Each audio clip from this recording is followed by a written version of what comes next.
Imagine you were handed a limited amount of gold. Every moment that gold is being taken away from you, whether you use it wisely or not. Time is exactly like that, except it is far more valuable. You can't store it, you can't get a refund, you can't borrow it, and once it's gone forever. The moment you took your first breath, your clock started ticking. Every heartbeat is part of a countdown, closer to the moment you return to the one who created you. Time is not just something you pass, it is something that passes you. And the greatest mistake a person can make is to live as though they have an endless supply of it. People often talk about money as a resource, as power, as something to chase, but in reality, the true currency of your life is time.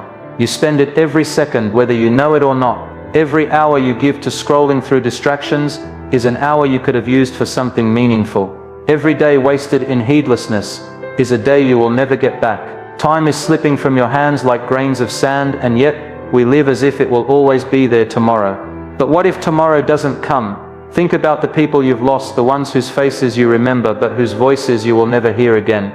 They too had plans for tomorrow. They had intentions, dreams, routines, but their time ended. And one day, yours will too. The graveyards are full of people who thought they had time, they had deadlines, appointments, and maybe even vacations planned. But death came without warning. You may be young, healthy, and full of energy now, but time does not discriminate. It moves with or without your permission. Now reflect on this.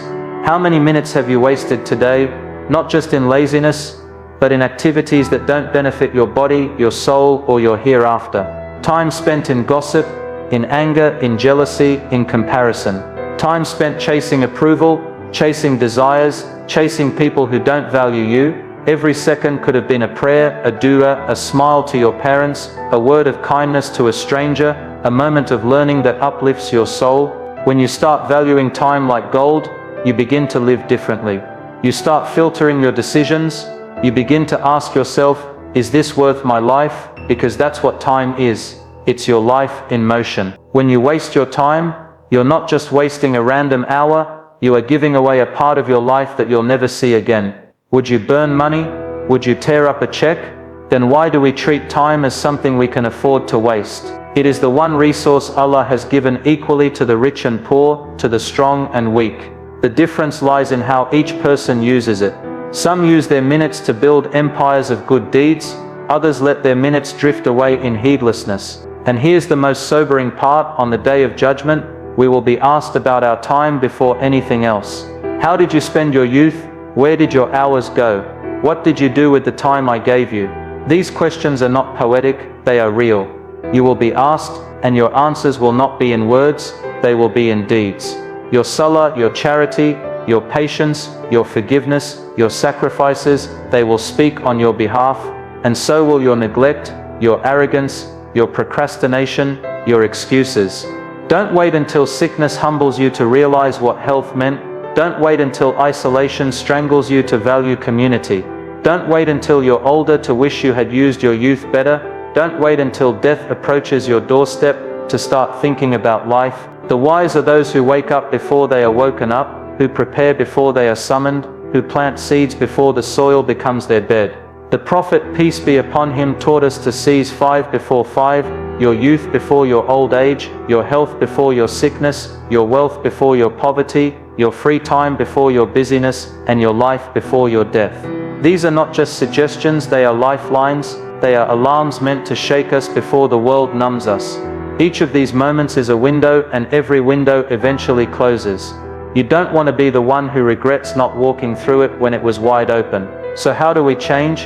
How do we honor time? Begin by being intentional. Don't just drift into your day.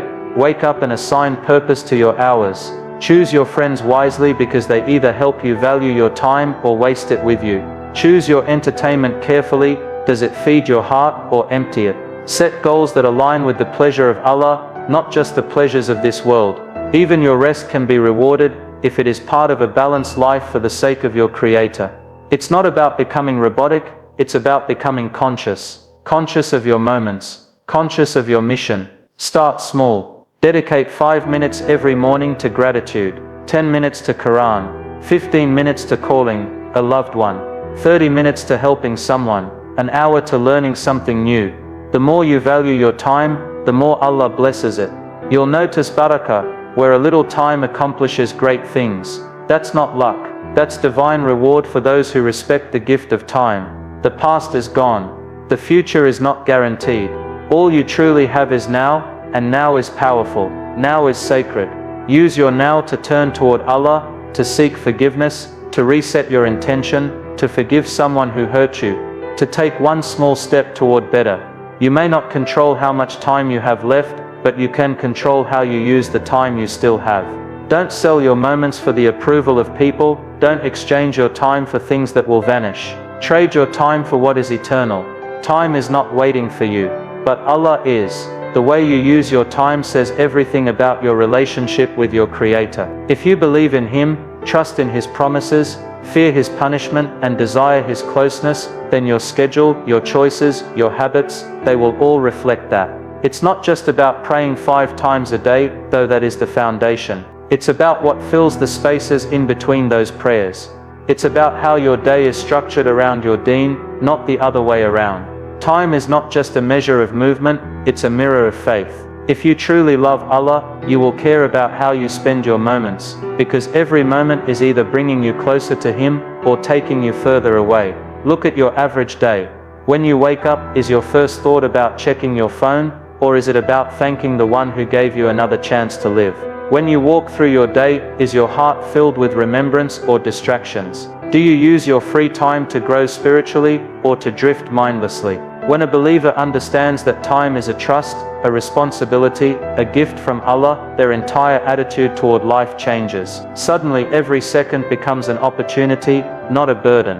Every minute is seen as a chance to earn reward, to seek forgiveness, to grow in character, to heal hearts, and to fix what is broken inside and around them. Allah has blessed us with time, but He also warned us about how we use it. In Surah Al-A'd, He swears by time and declares that all of humanity is in loss, except those who believe, do righteous deeds, encourage one another to truth, and encourage one another to patience. That's it. If your time isn't spent in belief, in goodness, in truth, and in patience, then you are losing. Even if you're healthy, even if you're successful, even if you're admired, you're still losing, because time is not measured by worldly productivity. It is measured by spiritual return. And if you aren't investing in your soul, then you're just decorating a sinking ship. When you look at the lives of the righteous, you notice one thing clearly: they were extremely protective of their time. Not because they were trying to be busy for the sake of it, but because they knew that every breath had potential. The scholars, the worshippers, the reformers, they all had the same 24 hours that you and I have. The difference is how they used it. They planned their time around their prayers, their dhikr, their Quran, their service to others. Even their moments of rest were intentional. Even their silence was remembrance. And that wasn't because they were superhuman. It's because they valued Allah above all else. And that value showed in the way they scheduled their lives. Your time is not neutral. It is not just passing by while you stand still. It is taking you somewhere. The question is where? Is it bringing you closer to Jannah, or further from it? Every hour spent away from Allah is an hour that you will wish to relive when your soul is being taken from your body. People will beg for one more second in the grave, just to say Subhanallah, to give a coin in charity, to shed a tear in repentance. But that time will not be given. You have it now. And the tragedy is not in running out of time. The real tragedy is not using the time you had. The Prophet ﷺ told us that on the Day of Judgment, the feet of a servant will not move until they are asked about 4 things, and one of them is how they spent their life. Another is how they spent their youth. If you want to know what your priorities are, look at your time. If you say you love Allah, but you spend hours upon hours doing things that don't bring you closer to Him, then ask yourself, what kind of love is that? Real love requires sacrifice. It shows up in where you go, what you choose, who you surround yourself with, and what fills your calendar. Some people say, I don't have time. But the truth is, we all have time. It's just being spent somewhere. If you have time for TV, for games, for gossip, for endless scrolling, then you have time for your Quran. You have time for your prayers. You have time for your parents. You have time for your parents. You have time for seeking knowledge. The issue is not time. The issue is value. What do you value enough to prioritize in your life? What do you treasure enough to sacrifice for? It's not about becoming someone who's constantly on the move. Sometimes using your time wisely means pausing. It means sitting with your heart, making dhikr, reflecting, shedding tears in sujood, reaching out to someone who's alone, or asking Allah to heal you from within. You don't need a platform, you don't need wealth, you don't need to travel far, you just need sincerity, and you need to show it in your minutes. Even your work, your rest, your meals, your studies, they can all be acts of worship if your intention is pure. If you're studying to serve the ummah, if you're working to feed your family with halal, if you're resting to regain strength for ibadah, then your whole day becomes an offering. That is the beauty of our deen. It connects the spiritual with the everyday. But it starts with the heart. It starts with the awareness that time is not just passing, it is counting. Every tick of the clock is either writing a reward or a regret. Don't wait for a tragedy to wake you up. Don't wait for a sickness, a loss, a breakdown. Choose now. Make a plan. Reclaim your time. Build your day around salah. Fill your silence with remembrance. Schedule your Quran the way others schedule meetings. Protect your mornings. Guard your evenings. And above all, keep checking in with your heart, because how you spend your time reflects how you see Allah. Is He a priority or a side thought? Is He the center of your life or just the background? You only live once, but if you live it right, once is enough. So live with purpose, live with sincerity, and let every second be a witness that you used your time to walk toward your Lord. When someone is genuinely attracted to you, they won't keep you guessing.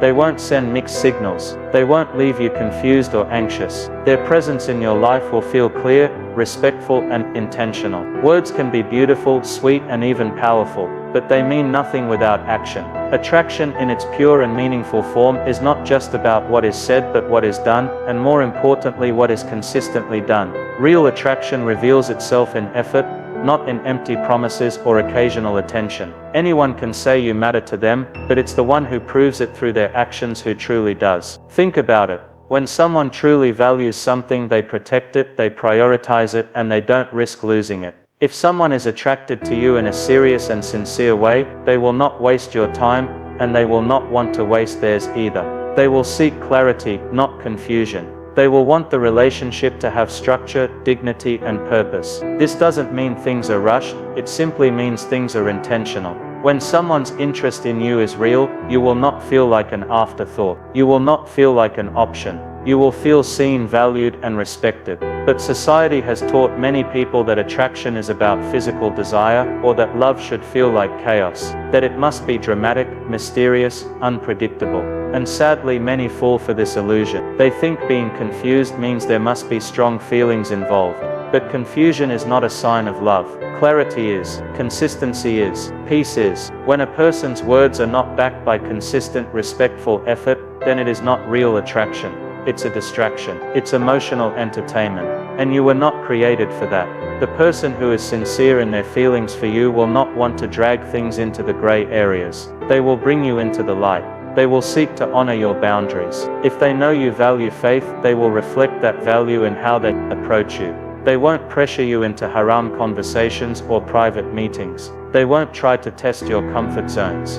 Why? Because they're not just attracted to your face or your body, they're attracted to your values. They respect your limits because they respect you as a whole person, not as a temporary experience. And if they are not ready to approach things the right way, with clarity, honesty, and halal intentions, then they will keep their distance out of respect.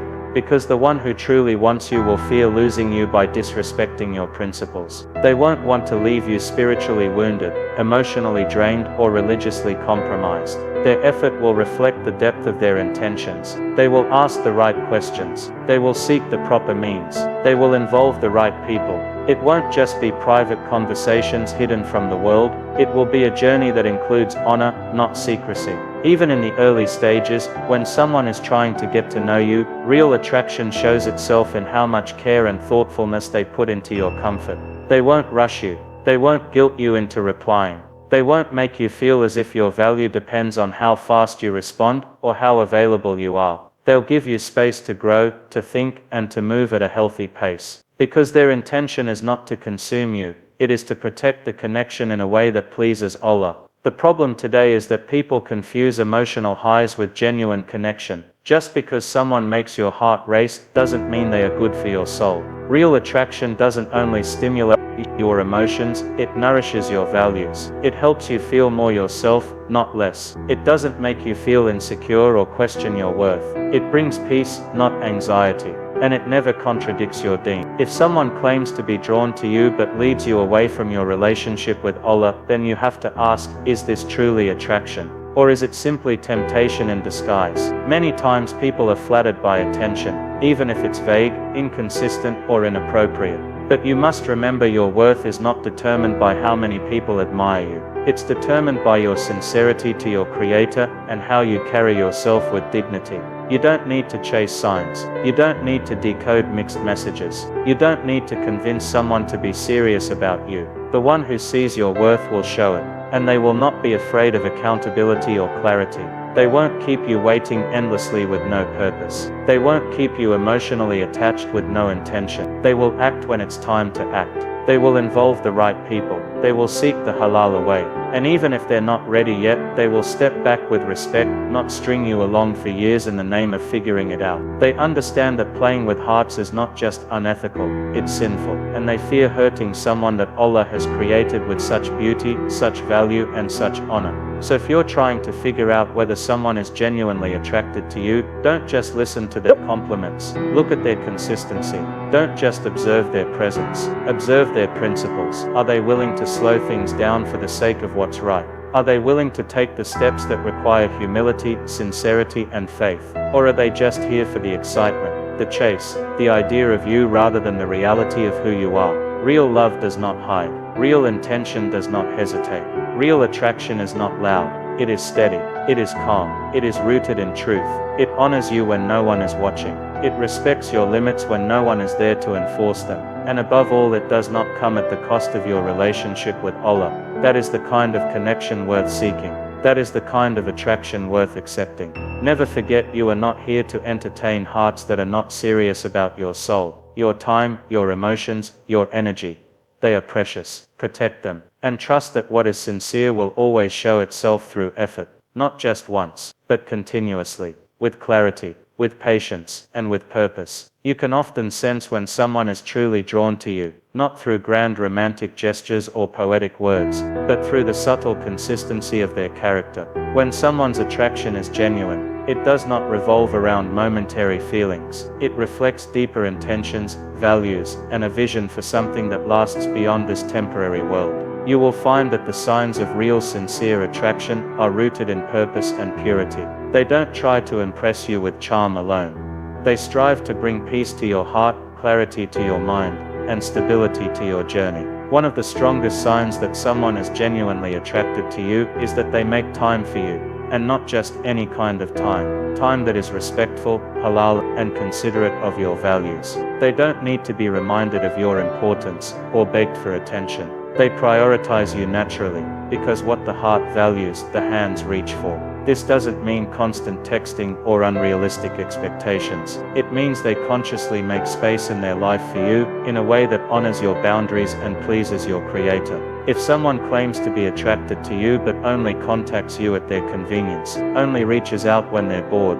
or keeps you hidden, that's not love, that's convenience. True attraction creates space for meaningful connection, not secrecy. Another sign is that they include you in their vision of the future. They are not afraid to speak about long-term goals, not just vague dreams. They speak about stability, about commitment, about how their values align with yours. They don't make you feel like a placeholder while they figure things out. You're not treated like a temporary phase, or a time pass. Instead, they consider how your life can grow with theirs in a way that is built on spiritual companionship.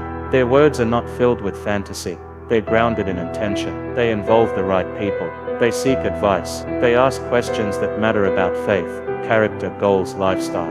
Because for them, attraction isn't about how you look in photos. It's about how your presence feels in prayer. Respect is one of the greatest signs of sincere attraction. A person who truly cares about you will never put you in situations that make you compromise your values, or feel guilty later. They won't test your limits. They won't pressure you into conversations or interactions that you're uncomfortable with. Instead, they protect your modesty like a treasure. They understand that real love is built with dignity. They know that emotional intimacy must have boundaries, and if those boundaries are crossed, they acknowledge it and seek to correct the direction, not justify the mistake.